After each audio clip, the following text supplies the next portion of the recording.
Ladies and gentlemen, the President of the Philippines, Mayor Rodrigo Roa Duterte.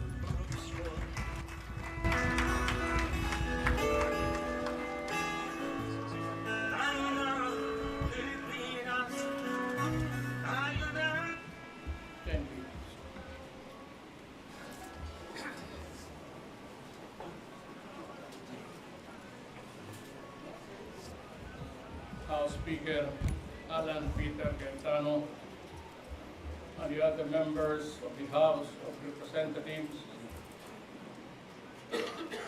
Executive Secretary Salvador Medallia, Justice Secretary Bernardo Guevara, and the other members of the Cabinet, Senator Bongo, Representative Vincent Garcia, Lieutenant General Filemon Santos, Davao City Vice Mayor Sebastian Duterte, fellow workers in government, mga kababayan. I am glad to be back from an official visit to the Russian Federation. We reaffirm the Philippines' strong commitment to a robust and comprehensive partnership with the Russian Federation on the basis of mutual respect, trust, and pragmatism. And working with Russia, we have achieved much. In my bilateral meetings with President Vladimir Putin and Prime Minister Dmitry Medvedev, we agreed to broaden and deepen our ties in all areas of cooperation, from security and defense to trade and investment, agriculture, energy, science and technology, and socio-cultural exchanges. We signed bilateral cooperation agreements on peaceful use of energy, scientific research, health, culture, and foreign policy consultations. These areas are important and therefore part of our comprehensive roadmap to build a partnership with a friend and to secure the Philippines' strategic interests. I had the opportunity to address the forum of the Valdai Discussion Club together with the leaders of the Kingdom of Jordan, Azerbaijan, Kazakhstan, and President Putin. There were only 5 chiefs of state that joined in that discussion. I shared our views on the evolving world order and the need to build partnerships on the basis of sovereign equality and mutual respect in order to maintain a global peace and stability. The reinvigorated friendship with Russia is starting to bear fruits. Russia recently accredited 2 additional Philippine fishery establishments, and this will allow Filipino fishing companies to export our tuna and other products to Russia and the larger market of the Eurasian bloc. More than 620 million pesos in business deals were also signed during the Philippine-Russia Business Forum in Moscow.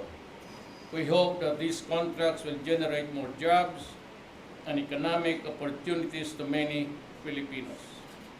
This is only the beginning. The horizon is wide. There is room for significant growth. I also addressed the Moscow Institute of International Relations University.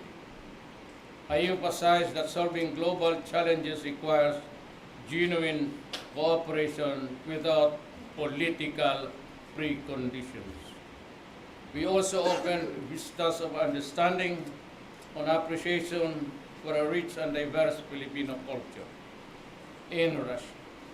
The Philippine Madrigal Singers and the Bayanihan National Folk Dance Company performed to both our kababayans and to the Russian audience. And finally, I met the Filipino community in Russia to listen to their needs for the first time and thank them for their contribution to the socio-economic development of our country. This visit generated greater momentum for the Philippine-Russia relations. There is a key element of our trust to rebalance Philippine foreign policy towards independence, balance, and diplomatic agility. The gains we have made in this visit brings us a step closer to our objective of a stable, comfortable, and a secure life for all Filipinos.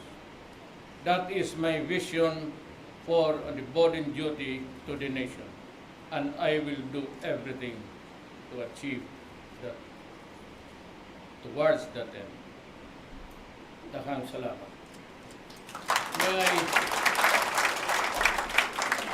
I kind of, this is not really something, but I find it really very strange. I wasn't able to sleep even a wink. I tried to sleep all the way for the 13 hours. Di ako makatulog. I don't know. I tried. Paggising, pikit ako ng pikit. Naka-jacket para mas maganda yung kanya. With matching brown shoes. Sometimes si Sal, si sartorial elegance, but I find him sometimes the sartorial confusion. But anyway, talagang malamig, kaya ako and I'm nursing a very bad case of a cold and potok yung. Right. Mr. President, Ms. Edith Regalado will ask a series of questions. Sir, good afternoon. Welcome home po. Salamat. Sir, on the trip to Russia first, so do we expect in the next following months more Russians coming to the Philippines doing business and more Filipinos doing business in terms of sending goods there and even labor agreement that we Well, I do not think that it could come that early, but for exploratory visits on both sides, I think there will be enough activity to generate much interest in both countries. Pero hindi ganon kadali. But we have signed so many agreements. We will make a comprehensive report of our visit, but only after I shall have talked to the cabinet, which is, I think, on Friday. It's coming Friday. Yes, sir. Sir, second question po. If I hope you don't mind my asking you this No, question. Before you, even in a forum in Russia, in Moscow, you said about, or was it in Sochi?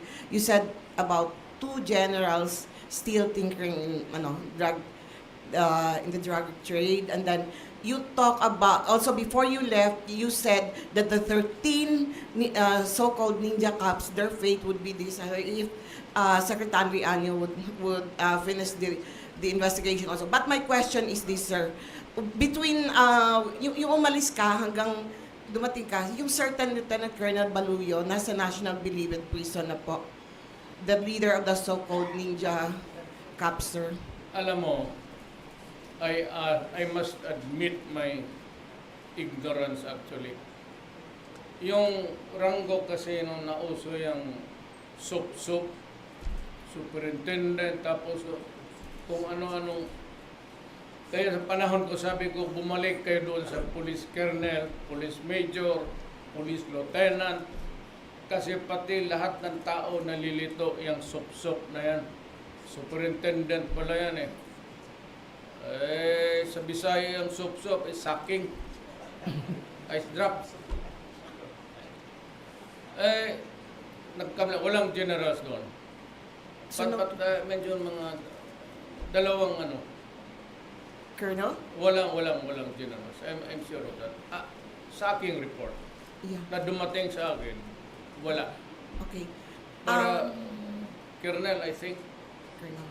nalilito kasi ako dyan sa superintendent na yan. Kasi ang alam ko ng superintendent, yung superintendent ng eskwelahan, DepEd. totoo. That's quite confusing. I hope that the PNP should realize that kung bago na naman yung sila pula po sa isang batch na bagong PNP chief, nakaganon. Tapos may bagong NP chief, bago na naman ang batch, nakaganon. Halos na lang, ganunin nila pula po yung stop it. We're comfortable with the ways of the old. Do not introduce unnecessary changes. Nakakalito yung tao. Di ako nalilito eh. Kung isang basa mo lang gano'n, hindi mo talaga basahin. Pero walang generals. Yung na-publish na, yun na yun. Now, procedurally ganito yan. I cannot adopt the investigation of Congress as the work of the executive department.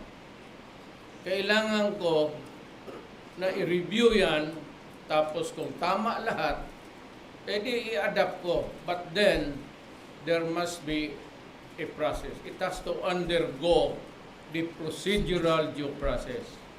Ang opisina ko, Office of the President, wala akong 2-3 tao lang. Ang Office of the President functions to the cabinet members. Yung PNP is under Secretary Anyo of the DILG. He has to conduct the investigation, give the proper importance of the work of Congress in the matter of the investigation of the so-called ninja camps. Then he must report to me now on what to do on his recommendation. And if I approve it, that's it. So including the case of Baluyo, sir, who is now held in detention who is now detained in the National Bilibid Prison, the leader of the said 30 Ninja Cups, sir? Well, that is his problem, not mine. Pumasok ka dyan, mabutit buhay pa siya. Gago pa siya. Thank you, sir. Problema niya yan. There are laws, then he can always seek sanctuary in our law. There is always a relief somewhere. Pero kung sabihin mo na ako pa ang mag-isip para sa kanya, sorry, it's not my job. Mr. Ian Cruz of GMA7. Hi sir, good afternoon. Sir, nabanggit po ni Senator Gordon, dapat daw i-consider ni General Albayalde na po na mag-resign, and si Senator Drilon sabi po dapat mag-retire na si General Albayalde. Ano pong take mo? Alam mo kasi, I said, I am the executive, so I execute the laws. We will study, Secretary Anyo will study the matter very carefully. We have to, the presumption. Kung yung kriminal, binibigyan mo ng presumption of innocence. Albayalde is the PNP chief. Wala pa naman, give me a clear proof na talagang he was there on the take or was in the trafficking of drugs. Pero just because he was the tapos may tinawagan sa, I don't know if lumabas yan. Pero nasa labas ako eh. I could not just do it in a knee-jerk. I have to follow procedural due process and allow him time to answer. The right to be heard. It's given to the criminals, to the kidnappers.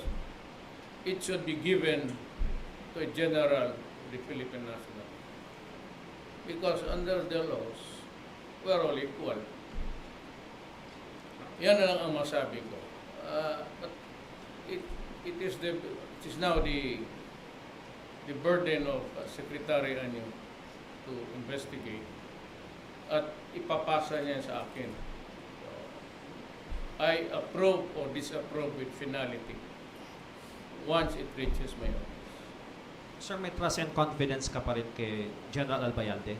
Well, that he's still there. Otherwise, I would have, just would have told him to just go out. Wala pa naman.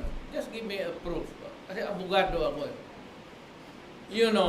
There is a legal maximum which we have to follow.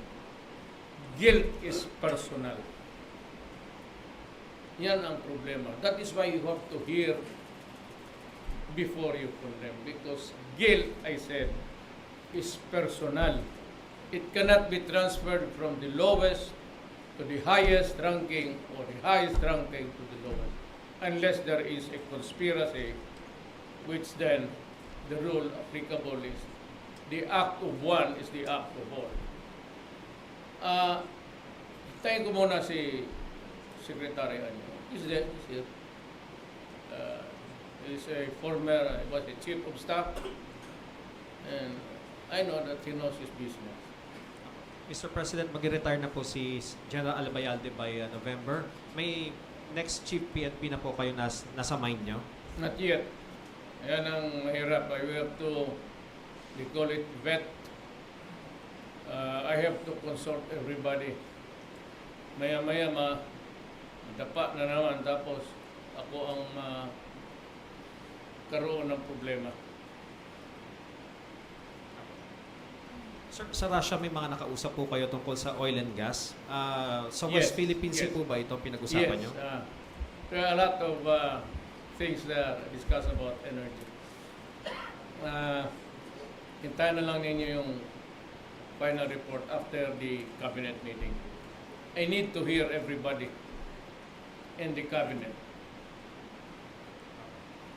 Sir, may pinapatanong po yung mga Japanese media. Will you attend the inauguration of new Japanese Emperor and Empress this month in Tokyo? Japan has, one of the countries na talagang tumutulong sa atin. Nauna pa. And just my personal feeling, my sentiment, that I should be there. Even just for half a day but very lean. No, total, ako lang maran siguro ni-imbita. Hindi na magdala ng maraming tao. There's nothing to discuss there except to be a witness to the enrollment of the new emperor. Thank you, sir. Miss Hermelina Lacorte, Inquirer. Good afternoon, sir. Sir, let me ask you about one of the agreement that was signed in Russia, the memorandum of intent to explore nuclear possibility of setting up nuclear power plants in the Philippines. I'd like to know, sir, The if Constitution does not, would not like it. It is prohibited. okay, sir, but one of the agreements, sir, was the No. memorandum of intent to explore. That is why I have to talk to the cabinet. Okay. I cannot affirm or deny that because that's part of the proposals. Okay. The hard line would come after I shall have consulted with everybody Yeah. concerned, including people of the industry affected. If it's food, if it's agriculture, if it is energy, then Secretary Cosio, he was not with us. Yes, sir. So, sir, will this be undertaken by private or government to government, or will there be private companies who will Which be is involved? favorable to government interest should be the one adopted by us. last na lang, sir, last. Sige lang. Why is it that we are so keen on nuclear power? Why can't we, for example, follow other countries who are now exploring the possibility of large-scale solar and other renewable energy? Why is it that we're going into nuclear power? Well, if that, solar is very expensive. And it is not a guarantee that it will solve our needs. That our needs can be met by this kind of arrangement. Kung kaya lang, matagal na natin ginawa yan. But I said I will decide what is to the best interest of the country. That is the number one rule there. Profit, I think that's second. Or in whose favor, in what company, that will come last. Public interest must be the rule of the day. So, sir, when will be the cabinet meeting to explore, to discuss the this MOU? It is an ongoing thing. If I need the consent of Congress, that is why I said I have to consult the cabinet and the Secretary of Justice. Because if there is something in that agreement that would require the consent of Congress, then you have to go to Congress and argue your case before that body. Thank you, sir. It was just a broad outline, nothing specific yet. Miss Julian Suarez of Mindanao Times. Good afternoon, Mr. President. You have practically doubled the salary of the soldiers and the policemen with the call of the teachers, especially during Teachers' Day, to have their salary increase. Will you be able to grant it soon? Ma'am, I'm very sorry. Talagang hindi ko marinig kasi yung aeroplano, ma'am, may butas ata. Yes, Mr. President. Labas-pasok yung hangin sa loob. My question is about the request of teachers for the salary hike. You have doubled the salary of the soldiers and the policemen. Will you also increase the... It's coming. Ang increases nila. Opo. So, But hindi double, but mas marami ang teacher. My God. Pero nandyan po, dadating yan this year. kung hindi po doubled, at what rate po kaya yung increase? I think it's about, the last time they were discussing was about 35, but it could be more. I do not know. We still have to have it. When will they, ano bang expected timeline for that to be tackled? You know, government is such a very complex animal. And you cannot just, if I give you the timeline, tapos I could not make it on the deadline, I have to explain more than what is expected of government. Mas mabutit na lang yan kung nandyan na sinasabi ko, nandyan yan. Basta sinabi ko, may increases sila. Thank you. That I'm very sure of. Thank you, sir. Colonel Tokmo of ABS-CBN. Good afternoon, Mr. President. Sir, when you met the Filipino community in Moscow, Russia last night, you promised a thorough investigation of the alleged ninja cops. So how will you go after these policemen involved in drug recycling, sir? I'm sure the Secretary of the DILJ, General Anyos here, he will tell me what to do. So hindi lang po ba yung nangyari sa Pampanga, sir, but also baka may mga ganitong incidents din? I said, once it reaches the table of Secretary Ano, I am very sure he would know what to do. Sir, At saka totoo lang, may I just also interrupt you by saying, totoo yan. Hindi lang Maynila. Marami rin, pati dito eh. Sir, regarding the DILG mandate to clear the sidewalks and illegal structures, sir, may message po ba kayo sa mga local governments who fail to intensify their clearing operations and paggiba ng mga illegal structures sa mga sidewalks? Well, that is primarily the task actually. It is not mine would just be a reminder. Pero karamihan yan is governed by ordinances actually. So yung clearing, markets and all, that is best left to the administration by the local government. Thank you, sir. Ms. Ruth Palo of Mindanao Daily Mirror. Hello, sir. We have you here commenting about the recent hazing incident in the Philippine Military Academy, which resulted to the death of a cadet dormitory. Sir, what's your thought about it, President? Sandali, ma'am, ha? Talaga nabungo na. Hazing victim. Incident, sir. What's your take on the hazing victim, dormitory? Dormitory. The name of the hazing Cadet victim is Dormitorio. Dormitorio. That's the family name, Mr. President. I must confess yung namatay, Yes, sir. yung sa PMA, Opo. I am sure that it will be investigated as it is now being investigated by the police and the armed forces of the Philippines. Administratively, it belongs now to the armed forces of the Philippines.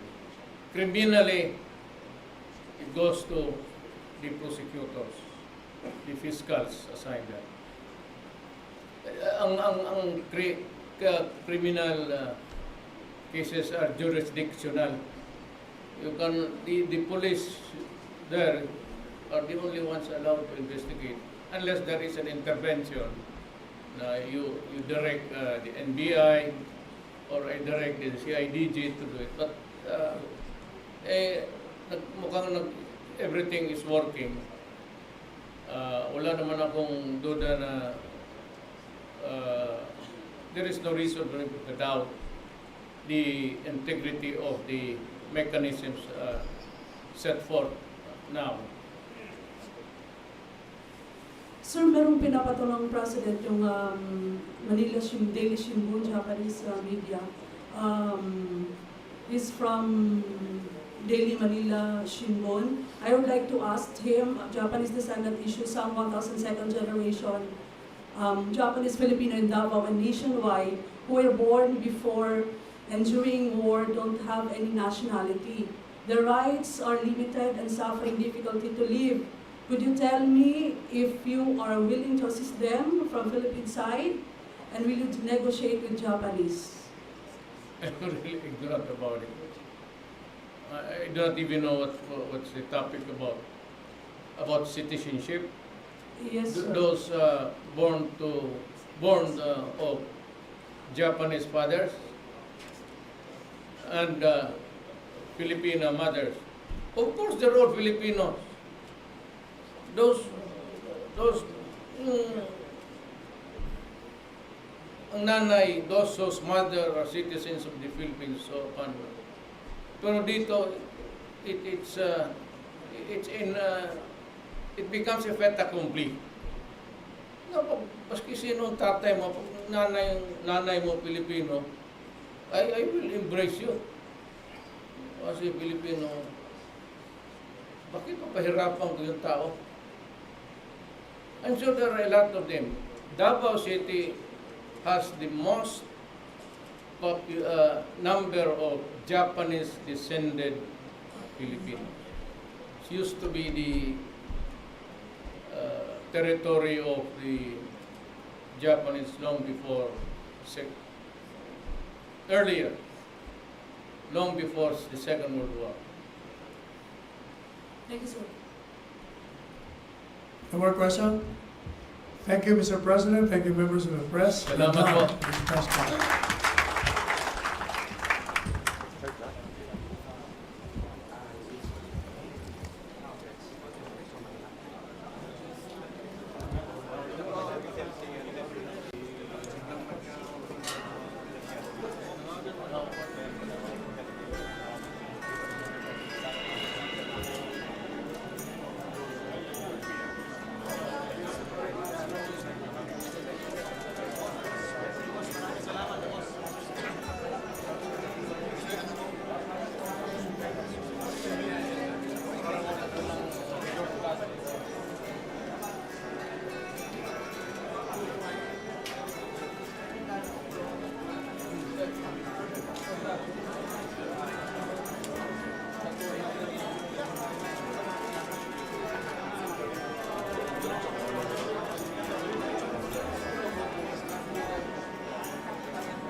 1999.